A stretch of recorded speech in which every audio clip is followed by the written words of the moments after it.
Dragi građani, želim s vama podijeliti okolnosti koje sam doživio. Na Odboru za okoliš, javno zdravlje i sigurnost hrane, čiji sam punopravni član, održalo se glasovanje o Uredbi Europskog parlamenta i Vijeća o obnovi prirode, ili na engleski Nature Restoration Law. Iza ovog milozvučnog naziva krije se nešto što je izazvalo veliku paniku među kolegama zastupnicima. Ova uredba trebala je lako proći kroz europske institucije, kao i tolike zelene uredbe i direktive prije nje, ali nije, jer je nestala politička potpora zastupnika. Stranu su promijenili zastupnici iz stranke ni manje ni više nego nizozemske vlade, liberala, iste one vlade koja je prošle godine htjela izvlastiti i raseliti pola nizozemskih farmera. Mora da su se uplašili velikog otpora farmera i prosvjeda i konačno velike pobjede stranke farmera na nedavnim izborima za Gornji dom parlamenta Nizozemske, pa su promijenili politiku.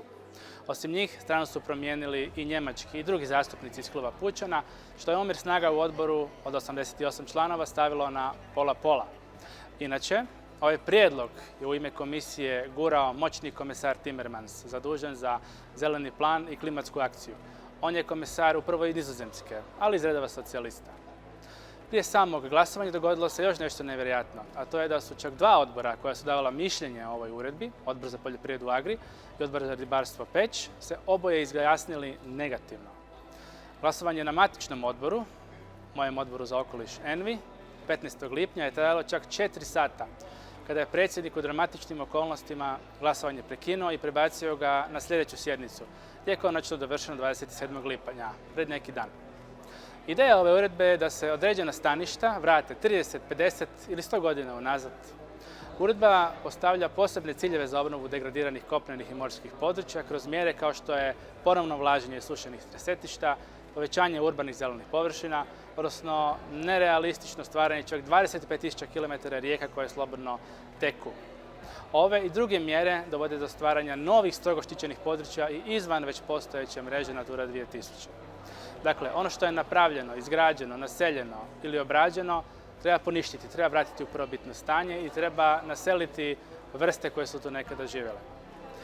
Znači, prostor se vraća u stanje u kojem je nekad bio, ali problem je što sam prijedlog ostavlja brojna otvorena pitanja na koje nam ne znaju dati odgovor ovdje u parlamentu, niti od strane komisije. Na prvi pogled se sve čini super fleksibilno, a opet zadani ciljevi su vrlo egzaktni. Ovo je poput otvaranja Pandorine kutije. Koliko prostora, kada, kako, koji točno prostor? To još nije poznato, jer bi komisija tek trebala u nekom budućem vremenu donijeti pravilnike, a nacionalne države članice svoje planove. Naravno, te planove će morati odobriti komisija. Ništa bez sve moćnije komisije i njihova odobrenja. Za oboje, i za pravilnike i za planove, prepune detalje i konkretnih stvari, parlament neće niko ništa pitati. Mi u parlamentu imamo tek apstraktne brojeve, pošto uredba predviđa obnovu ugroženih ekosustava, to na način da će se 20% obnoviti do 2030. Zatim 60% do 2040. i čak 90% do 2050. godine. Predviđen je i kompenzacijski mehanizam za one koje bi trebalo ukloniti iz tih prostora. Uredba ostavlja nacionalnim vladama mogućnost da se bilo koje zemljište, osobito poljoprivredno zemljište, stavi pod zaštitu.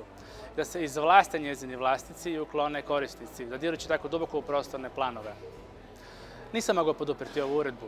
Kao prvo, sam prijedlog je formuliran kao uredba, engleski regulation, što je najstrožiji oblik zakonodavstva europskog, jer ne definira samo ciljeve, nego i načine kako do njih doći. To je ultimativan zakon.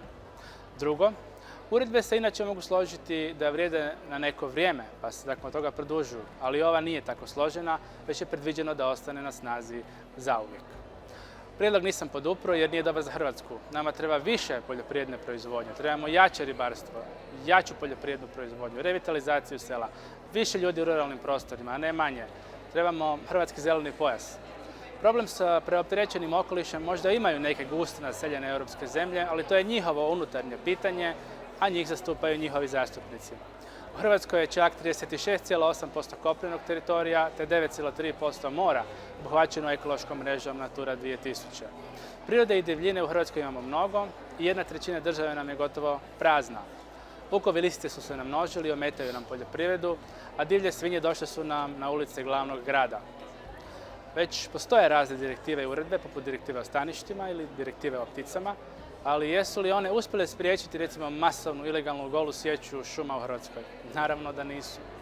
Komisija nije učinila ništa po tom pitanju, po pitanju ilegalne sječe šuma, unatoč brojnim dopisima, dokazima i sastancima koje smo održali. Jesu li ti europski zakoni spriječili izgradnju loših projekata, poput loših projekata centara za gospodarenje otpadom, koji uništavaju okoliš, vodu, zrak i tlo i uništavaju lokalne zajednice na koje prebacuju svoje velike operativne troškove ili će tek prebacivati? Naravno da nisu. Niti ovdje u Briselu to nekoga puno zanima. Zapravo, ne samo da zakoni ne sprječavaju, nego komisija još i verificira takve loše projekte, o čemu sam nebrojeno puta govorio. Pošto sam među zadnjima se izjasnio o ovoj uredbi, na mene je u međuvremenu vršen velik pritisak, a brojni zastupnici i lobističke skupine su tražili sastanak i razgovor, uglavnom od strane onih koji su prijedlog željeli progurati, a nedostao im je taj jedan glas. Na koncu, zahvaljujući i mojem, prema mnogima ključnom glasu, uredba je sa 44 glasa za i 44 glasa protiv odbačena od strane Odbora za okoliš, te će plenarnoj sjednici koji čine svih 705 zastupnika biti predloženo da ju odbace u potpunosti. Obnova prirodnih staništa, ako ima volje i potrebe, može se riješiti i na nacionalnoj razini iz našeg sabora, bez da dajemo još ovlasti komisiji. Bilo kakav prijedlog koji ostavlja makar malu mogućnost da se birokratsko-političkom odlukom masovno deložiraju ljudi sa svoje zemlje, nikada neću poduprijeti.